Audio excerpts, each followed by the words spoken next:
Hi good morning. सीधा सौदा के आज के इस फ्राइडे एडिशन में आप सबका स्वागत। Last trading day of the week और पेनल्टीमेट वीक इस साल 2023 का।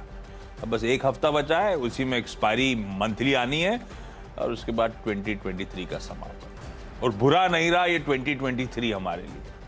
हमने year on year positive returns deliver करे जब पूरा ग्लोब दबाव। इनफैक्ट यूएस 2008 के बाद सबसे खराब साल रहा कोई सा तो ये 2022 का रहा और हम पॉजिटिव हैं। इस तरह से आउट परफॉर्म, इस तरह से गजब का अपटिक्स। और ये बैक टू बैक 7 साल हो चुके हैं भारतीय बाजारों ने पॉजिटिव रिटर्न्स दिए। 7 साल। 2015 लास्ट था जब हम रेड में थे। 16, 17, 18, 19, 20, 21, 22 7 साल पॉजिटिव रिटर्न्स। इसीलिए तो निफ्टी ETF में फायदा है। गजब है भाई साहब। पर इसका मतलब है थोड़ा सा जब आप ऐसे आंकड़े सुनते थोड़ा सा कॉशियस भी रहना चाहिए बाजार को लेकर, लेकिन ठीक है, बहुत बढ़िया। हमने आउट परफॉर्मेंस दिखाया है। फिंगर्स क्रॉस्ड 2023 भी हम सब के लिए बढ़िया रहेगा, भारतीय बाजारों के लिए अच्छा ही रहेगा। आउट परफॉर्मेंस कंटिन्यू होगा।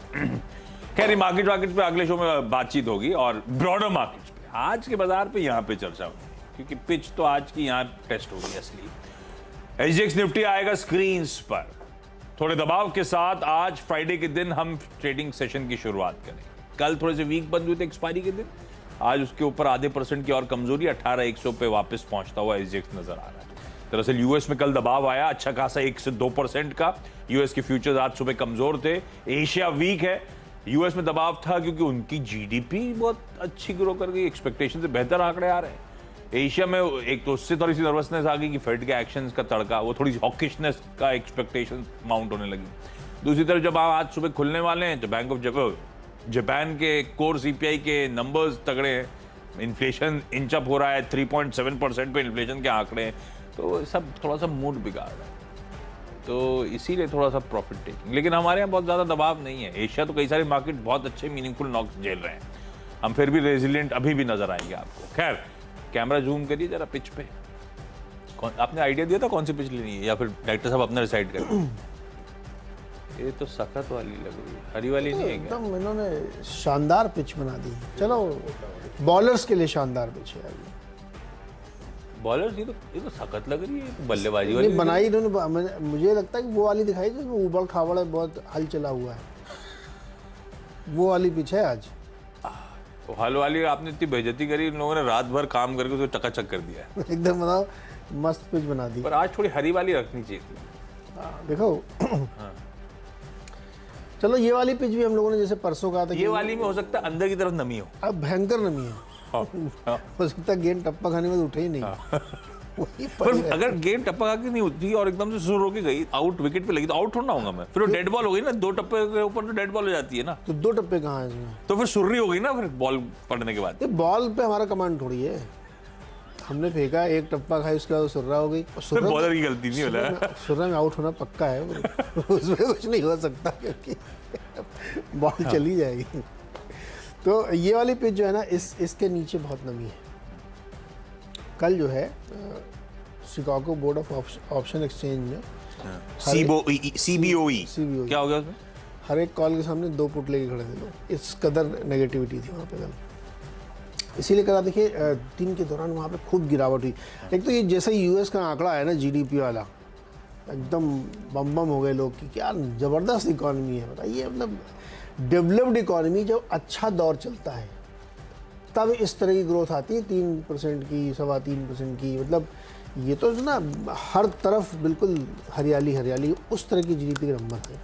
तो इन नंबरों का इंटरप्रिटेशन ये है कि अगर इस तरह की ग्रोथ अभी भी मेंटेन्ड है तो फिर फेड के सामने कोई चॉइस नहीं, कोई रेट बढ़ाएगा। ये इसका इंटरप्रिटेशन है जिस पे मार्केट नेगेटिव लेगा। मैं कहा था कि हर बार अच्छी खबर हो तो वो ज़रूरी नहीं मार्केट के लिए अच्छी हो। Some time good news is bad news.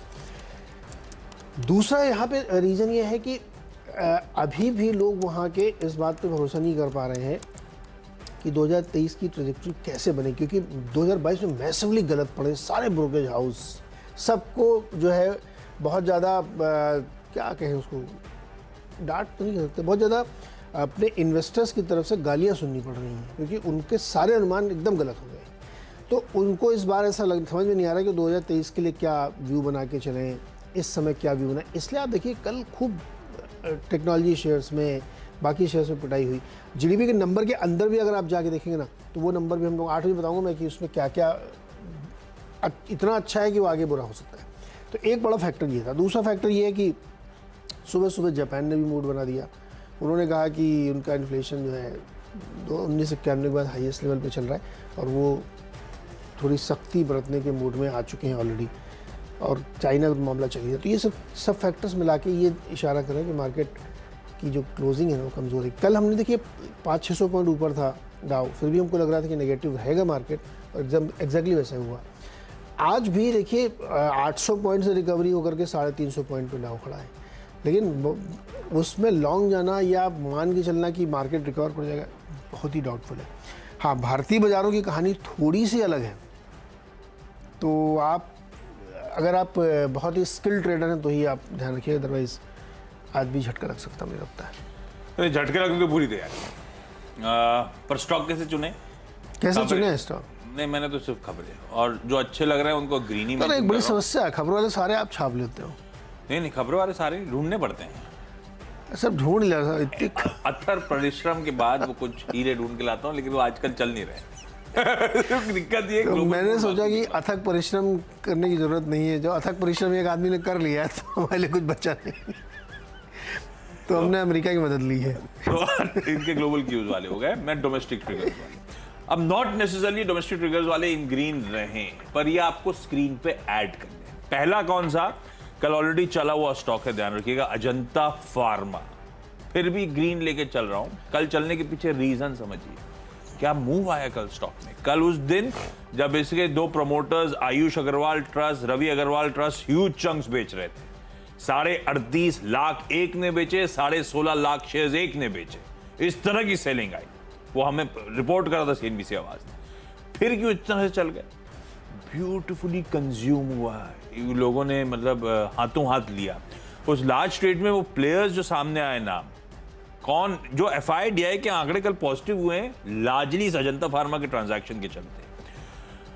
Templeton global, UTI mutual fund, Abu Dhabi investment authority, Aditya Birla sun life mutual fund, Ashoka India fund, Franklin Templeton का एक और fund, Grandeur peak international, ICICI Pru MF, Mirae, Nippon, Tata AIA life insurance, teachers retirement fund. अरे जो नाम बोले आप, सारे के सारे इन फंड्स ने अलग अलग स्कीम्स हों, अलग अलग फंड्स हों, उसके थ्रू ये पूरा एब्जॉर्ब करा है।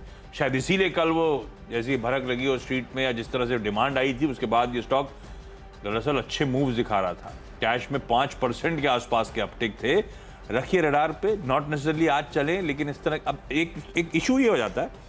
पहला ऑब्वियस लॉजिक है कि इस तरह के फंड्स हाथों हाथ ले रहे हैं, इतने सारे FIs DIs ने सब ने एक्यूमुलेट कर लिया प्रमोटर की सेलिंग पे, तो हमारा रिटेल के लिए इजी वे आउट है कि यह सबको पसंद आ रहा है इतने बड़े फंड्स को, या एंट्री पॉइंट।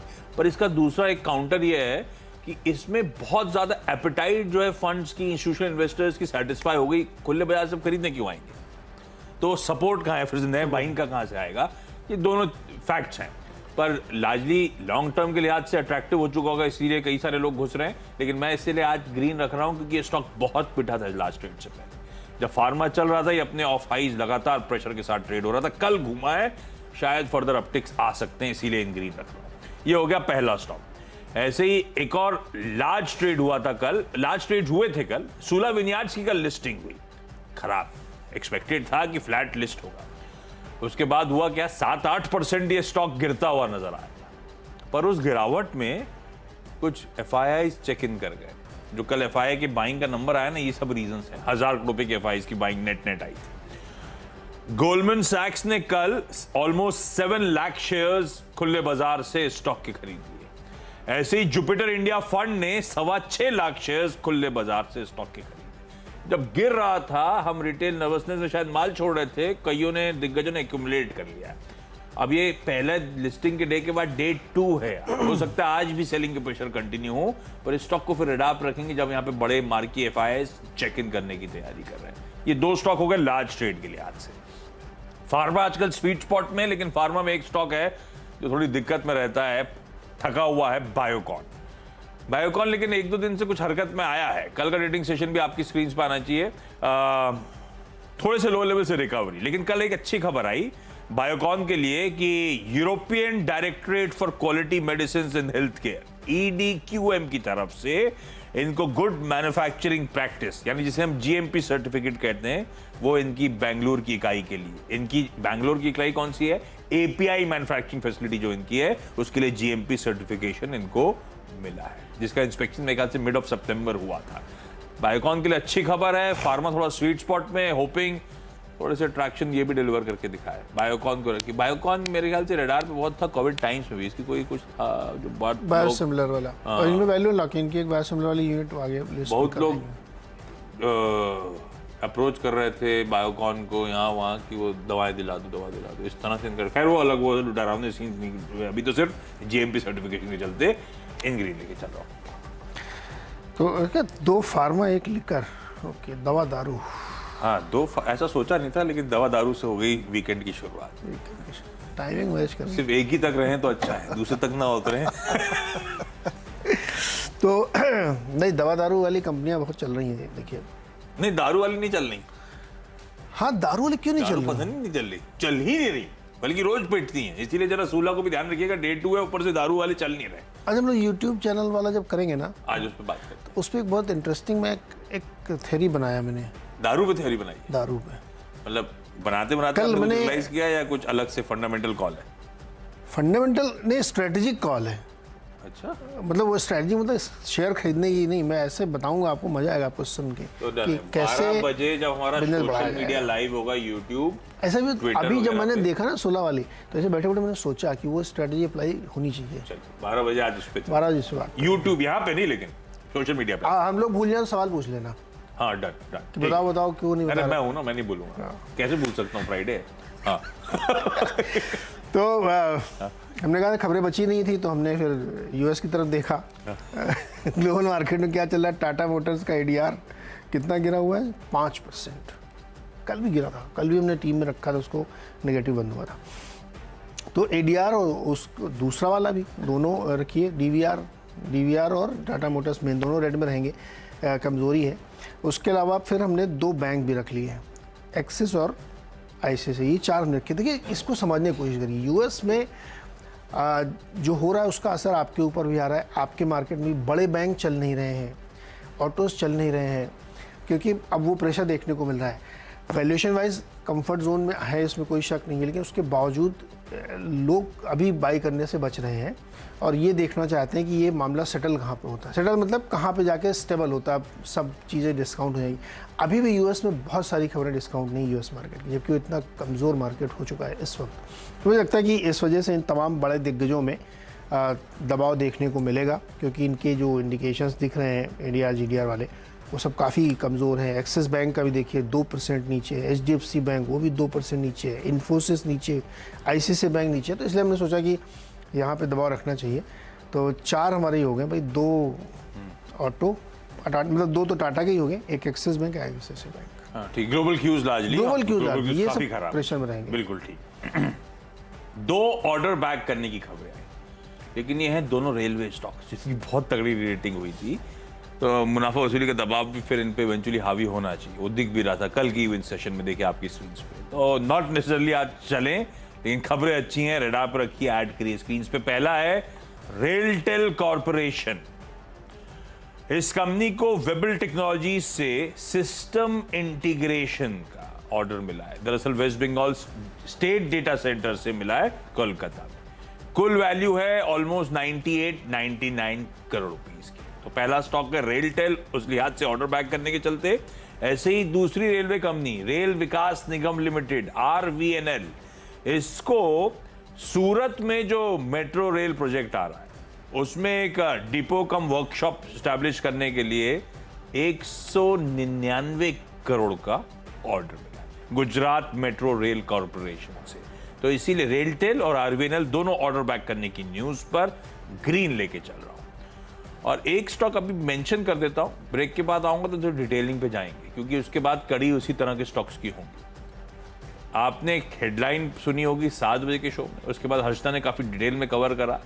कल डिफेंस एक्विजिशन काउंसिल ने 84,000 करोड़ रुपीस से ज्यादा के डिफेंस एक्विजिशन के ऑर्डर्स को मंजूरी दी है। तो पहला बीएल के साथ छोड़े जा रहा हूं, नहीं अभी तो ब्रेक नहीं है, अभी तो आपके स्टॉक बचे हैं, लेकिन बीएल पहला है। इस पे और डिटेल पे लौटूंगा जब ब्रेक के उस पार। तो डिफेंस के बाकी स्टॉक्स भी डोमेस्टिक थीम पे प्योरली फोकस, उस डीएसी के उस बड़े अनाउंसमेंट पे प्योरली फोकस, और ये सब स्टॉक्स एक एक करके। पहला बीएल है, बाकी बाद में। बचे दो कौन से आपके? बचे दो हमारे, कौन से दो बचे? इन्फोसिस और विप्रो। ये तो ग्लोबल वाला मामला है। हाँ, मैं इसलिए भी याद करूँगा, भूल जाऊँ। मैं एक बात बताना चाहता हूँ। हाँ। अभी आपने कहा ना कि वो सूरत के आवास मेट्रो बुलेट है वो, नहीं वो मेट्रो है। ऑर्डर जो मिला है मेट्रो रेल प्रोजेक्ट के लिए मिला है। कल हिरनदानी जी ने एक ट्वीट किया कि जो मुंबई में, हाँ हिरनदानी जी मतलब बहुत बड़े बिल्डर है वो, मुंबई में कोस्टल रोड जो बन रही है ना, वर्ली से लेकर के वो हीरा पन्ना होते हुए कहाँ सीलिंग पे पहले टच करेगी। तो उन्होंने बताया कि 58% काम पूरा हो चुका है। नवंबर 2023 में वो मैंने इन हाउस ऑफिस के ग्रुप में भेजा है वो बीएमसी का वीडियो, दिखाया नहीं, वो नहीं देखा। 4 दिन हो गए। अरे जनता को दिखाओ ना वो अब बीएमसी के हाँ, ये वर्ली वाला, वर्ली सीलिंग पे आके टर्मिनेट होना है। यस, वो उधर नरीमन पॉइंट से शुरू होना है। तो कोस्टल रोड प्रोजेक्ट एक्चुअली उसके अपडेट बीएमसी ने शेयर करने 6, क्योंकि अगले साल एंड तक कंप्लीट करना है। नवंबर तक। तो उन्होंने कहा 70% के आसपास कंप्लीट हो गया। और क्या रिक्लेमेशन है वो लैंड का, बहुत बढ़िया दिख रहा था वो। लेकिन उससे हमारा फायदा नहीं होगा, हम लोग क्या थोड़ा नीचे रहने वाले। यहाँ से जब सेकंड होगा और सेकंड लेग में वर्सोवा की तरफ जाएगा जब तो वो हमारे लोगों का फायदा होगा। बैंडर सी से बोरीवली तक जाएगा, हाँ तब फायदा होगा। ये तो नहीं, वीरू फायदा पहले राउंड में हो जाएगा, क्योंकि ये वर्ली सी फेस बहुत घूमने जाते हैं, आजकल नहीं जा पा रहे। तो नुकसान हो गया है, वर्ली सी फेस दिखाई नहीं। अब वो खुल जाएगा ना, वो समंदर का दीदार ही नहीं हुआ अब तक। आपने 6 दिन से मुंबई में, लेकिन समंदर का दीदार झांकने की कोशिश नहीं करी है। इनकी शीटें लगाई ना मैं जाता हूँ शाम को, बस जाता जरूर हूँ, जाता जरूर। नवंबर के बाद आप देख लेंगे। अरे ये इनके कमरे से समुद्र दिखता है जब ये मुंबई आते हैं, तो जलवे हैं इनके समंदर। अच्छा चलो, समय हम लोग बहुत ज्यादा ले रहे हैं। इन्फोसिस और विप्रो दो और रेड में, इनके भी आइडियाज इधर काफी गिरे हुए हैं। तो एक तो यहाँ पे प्रेशर रहेगा। ये सब इसलिए क्योंकि सेंटिमेंट ग्लोबली अच्छा नहीं लग रहा, इसलिए रखा हमने। स्क्रीन पर लगा के रखिए, देखिए क्या होता है इसमें। ब्रेक लेना है, ब्रेक ले। स्वागत है एक बार फिर से आपका। और अगले 4 स्टॉक्स में इंडियाबुल्स हाउसिंग, इसमें खबर ये है कि एक कंपनी है M3M नाम की, उसने एक 350 एकड़ का लैंड पार्सल है पानीपत में, हरियाणा में, उसको खरीद लिया है। कितने में खरीदा है? 1500 करोड़ में। किससे खरीदा है? इन्हीं से, इंडियाबुल्स हाउसिंग से। क्यों खरीदा है? क्योंकि एक कंपनी थी रेडियंस नाम की, जिसने लोन लिया था 2500 करोड़ का इंडियाबुल से। वो लोन दे नहीं पाया, तो इन्होंने उस प्लॉट पे कब्जा कर लिया। अब उस प्लॉट को इन्होंने M3M को बेच दिया है। तो थोड़ा सा हेयर कट हुआ, लेकिन कम से कम 1500 करोड़ वापस आए हैं। तो इससे उनको मुझे लगता है कि थोड़ा सा फ़ायदा होना चाहिए। और M3M ने इतना महंगा क्यों खरीदा? 1500 करोड़ का, वो भी पानीपत में। उनका कहना है कि इस पर हम डेवलप करेंगे और 5000 करोड़ रुपए उससे वो रेवेन्यू जनरेट करेंगे। पानीपत NCR के बाहर है क्या? NCR से बाहर समझ लो आप, ना थोड़ा दूर है पानीपत। वीरू को ज़्यादा आइडिया होगा। पानीपत गए हो कभी? हाँ गया। कितनी दूर है पानीपत? नहीं, लगभग पानी का मेरे ख्याल से आप 1.5 घंटा लगा लीजिए, 1.5-2 घंटा। 1.5-2 घंटा, तो मतलब पानीपत एक्चुअली पता नहीं NCR की परिभाषा के अंदर हो सकता हो, मुझे नहीं आइडिया। लेकिन पानीपत में रहने वाला आदमी दिल्ली को उतना, जैसे नोएडा नहीं कर सकता। It is from here to Kandivali.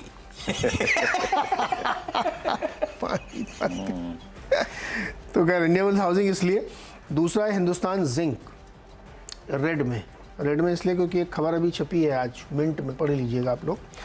सरकार अपना लक्ष्य हासिल करने के लिए, लक्ष्य हासिल तो नहीं कर पाएगी, आधा पूरा करने के लिए विनिवेश का लक्ष्य OFS लाने की तैयारी कर रही है। और उम्मीद है कि जनवरी के पहले हफ्ते में ये OFS आ जाएगा। हिंदुस्तान जिंक का 5 to 10% स्टेक बेचने की तैयारी है।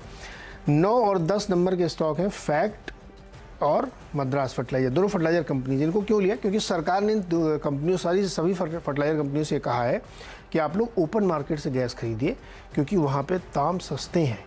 और जो आपने पुराने कॉन्ट्रैक्ट कर रखे हैं ज़्यादा पैसे वाले, उनकी बजाय स्पॉट से लीजिए। तो इस पूरी प्रक्रिया को अगर ये कंपनियाँ अपनाती हैं तो करीब 10,000 करोड़ का फ़ायदा होगा। और सरकार का जो सब्सिडी बिल 2,35,000 करोड़ है, उसमें रियायत मिलेगी। तो इसीलिए मुझे लगता है ये कंपनियों के लिए अच्छा, चूँकि आदेश मिल गया तो उनको उधर से ही खरीदना है। तो फैक्ट मद्रास के लिए अच्छी खबर है। चलिए क्विकली, अब मेरे चारों असल में डिफेंस स्टॉक्स हैं। 84,328 करोड़ रुपीस के एक्विजिशन प्रपोजल्स को मंजूरी। तीनों आर्म्ड फोर्सेस, लैंड, सी, एयर और इंडियन कोस्ट गार्ड के प्रपोजल्स अप्रूव हुए हैं। और ये 84,000 प्लस करोड़ रुपीस में 97.4% ये इंडिजिनस सोर्सेस से, हमारी डोमेस्टिक कंपनी से प्रोक्योर किया जाएगा। पूरी तरह से आत्मनिर्भर भारत वाला ये पूरा डोल आउट होता हुआ नजर आएगा। क्या क्या होगा, आप चारों स्टॉक दिखाना शुरू कर दीजिए। Futuristic infantry combat vehicles, Bharat फौज मेरे ज़हन में सबसे पहले आया। आपको याद होगा बाबा कल्याणी और उनके बेटे अमित कल्याणी एक फोटो खींच की डाली थी जीप पे माउंटेड, वो यही वो इन्फेंट्री कॉम्बैट व्हीकल्स हैं जिसकी बात हो रही है। भारत फौज ने डिफेंस में जो पकड़ बनाई है उसका शायद फायदा। अब पता नहीं ऑर्डर एक्चुअली किसको रोल आउट होंगे, ये तो सेंटिमेंट पॉजिटिव इस समय। Light tanks, mounted gun systems, Bharat फौज, BL, इसीलिए स्टॉक्स आपको रह के घूमते हुए स्क्रीन पे नजर आएंगे। नेवल एंटी शिप मिसाइल्स आ गया BDL प्ले पे। मल्टीपर्पज व्हीकल्स, इसमें भारत फोर्ज हुआ, BL हुआ, इसमें हो सकता है कोई महिंद्रा भी है, वो नहीं ले रहा हूं टीम में क्योंकि उसका डिपेंडेंस बहुत कम है। High endurance autonomous vehicles, offshore petrol vehicles, इसमें आ गया वो आपके तीनों गार्डन रीच शिप बिल्डर्स और बाकी दोनों, लेकिन मैंने टीम में जो लिए मैं सिर्फ वही मेंशन कर देता हूं। इन सबको देखते हुए मैंने जो 4 स्टॉक्स लिए हैं वो टीम में, एक तो BL पहले अपफ्रंट बता दिया था, Bharat dynamics, Gujarat garden reach ship builders, GRSE, Bharat forge और DCX सिस्टम्स। DCX सिस्टम हाल की लिस्टेड कंपनी बहुत पिट रही है, जब से चला है, जब से लिस्ट हुई है इसने सिर्फ नीचे ही नीचे की जर्नी देखी है, जबकि बहुत तगड़ा 60-65 गुना सब्सक्राइब हुआ था ये IPO। ये डिफेंस के लिए लार्जली वो केबल सिस्टम्स वगैरह बनाने का काम है। कल तगड़े प्रेशर में थी, अब देखिए इस ऑर्डर के बाद कुछ हरकत में आती नहीं आती, अदरवाइज छोड़ दीजिएगा क्योंकि इसमें अनवाइंडिंग बहुत सिवियर है। फिर भी इसको मेंशन कर रहा हूं जब 4-5 स्टॉक्स सेलेक्ट किए, क्योंकि जब IPO आया था पढ़ा था तब तो पढ़ने में सब अच्छा लगा था, पर स्टॉक बहुत पिट रहा है। खैर, इस नोट पर क्विकली छोटा सा ब्रेक ले रहा हूं। ब्रेक के उस पर जब लौटेंगे तो टीम्स का एक quick wrap up.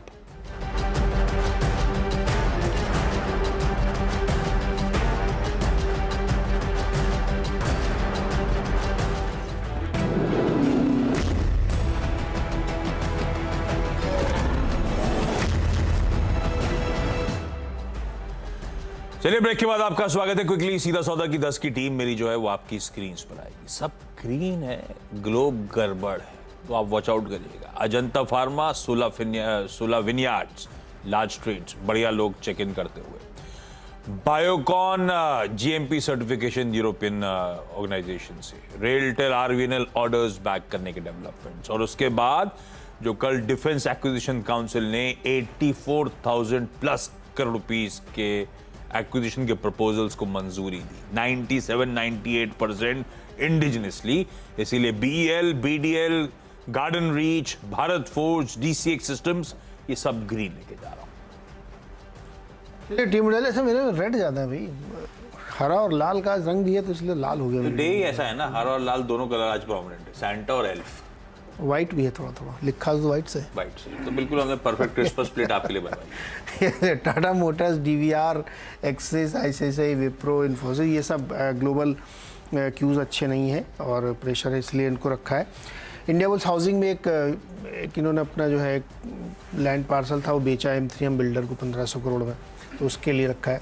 Hindustan zinc में OFS बहुत जल्द आने की संभावना है, कहा जा रहा है शायद जैन फर्स्ट वीक में आ सकता है। फैक्ट तो मद्रास इसलिए क्योंकि सरकार ने कहा है इन कंपनियों से कि आप स्पॉट से खरीदिए, जहां गैस के दाम काफ़ी कम है तो उससे फ़ायदा होगा।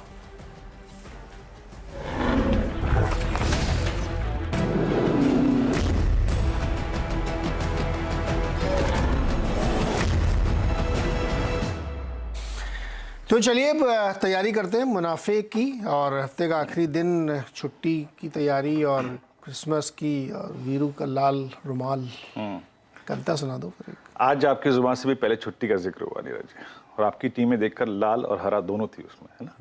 चलिए मैं भी कुछ अगर आप देखिए चीजें जोड़ देता हूँ यहाँ पर। आपसे वादा किया था कल शायरी, आप ही अगर आप देखें काफी उत्सुक थे शायरी के लिए, तो सुना देता हूँ यहाँ पर।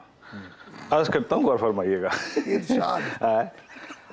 US भी कल गिरा, हम भी गिरे, ठीक है ना। कि आज वो भी जमीन पर, आज हम भी जमीन पर, आज वो भी जमीन पर, आज हम भी जमीन पर, हर तरफ है तो बस कोरोना का डर, जिधर देखो तो जिक्र हो रहा है बस दवा का, जिधर हो रहा है तो देखो तो बस दवा का, समझ सको तो रुख समझ लो तुम हवा का।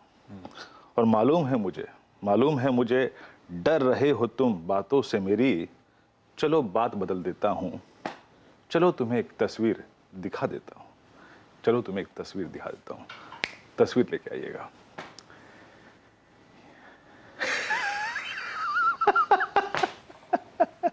Happy holiday. Happy holiday. Covid का डर डर रखा है, हॉलीडे से डर लगने लगा मुझे। खैर गोवा जा रहे हैं क्या? हैं? कहीं भी जा पता तो नहीं, रहे। हर्षदा की तरह मैं भी डुबकी लगा दूंगा पानी में, पर मैं घर की बाल्टी पे लगाऊंगा।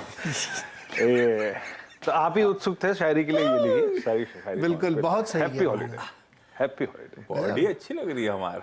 टैटू यार, हम ऐसी तस्वीर नहीं लगाते। टैटू भी है और फूलों वाली धड़ शर्ट किसका भी है? है। फुल फ्रेम में दिखाओ ना इसको, हम अरे लोग नहीं, इससे ज्यादा मत दिखा यार, नहीं फुल फ्रेम में दिखाओ। बहुत चेस्ट वेस्ट दिख रहा है मेरा।